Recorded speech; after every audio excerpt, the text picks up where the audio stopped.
ரொம்ப பலசாலியான இவரு எந்த போட்டிக்கு போனாலும் இவர் தான் வந்து வின் பண்ணி அந்த கப்பை வந்து ஜெயிப்பாரு. இவர் எவ்வளவு போட்டிகள்ல ஜெயிச்சிருந்தாலும் அவருக்கு அதுலலாம் சந்தோஷம் இருக்காது. உண்மையான சந்தோஷம் செடி வளர்க்கறதுல தான் இருக்கும். ஆனா அவங்க அம்மாக்கு இவர் செடிகள்லாம் வளர்க்கறது சுத்தமாவே பிடிக்காது. அவரு நிறைய போட்டிகள்ல கலந்துக்கிட்டு நிறைய கப்பை வின் பண்ணணும் அப்படின்னு சொல்லிட்டு எதிர்பார்ப்பாங்க. ஆனா அவருக்கு சுத்தமாவே இன்ட்ரெஸ்ட் இருக்காது. அவர் போட்டிகள்ல ஒழுங்கா பர்ஃபார்ம் பண்ணலினா ஒரு செடி எடுத்துன்னு வந்து இதை நான் வந்து பிச்சு போட்டுருவேன் அப்படின்னு சொல்லி மிரட்டி அவரை வின் பண்ண வைப்பாங்க. அப்படி வின் பண்ணதுல அவங்க அம்மா மட்டும்தான் சந்தோஷப்படுவாங்க. இவருக்கு சுத்தமாவே சந்தோஷம் இருக்காது.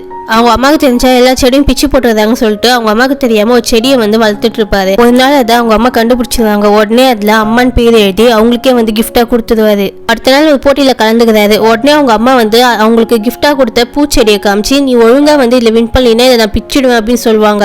அப்போ அந்த பூச்செடி அவங்க அம்மாவே வந்து கடிச்சு சாப்பிட்டு அப்படியே முழுங்கிடுது. அதுக்கப்புறம் அவருக்கு பிடிக்காத சண்டை போடுற போட்டியிலையும் அவர் வந்து தோல்வி அடைஞ்சிட்டு அவருக்கு பிடிச்ச மாதிரி எல்லா செடிகளையும் வந்து அவர் வின் பண்ணி வாங்கின கப்புலயே வந்து வளர்க்க ஆரம்பிக்கிறாரு.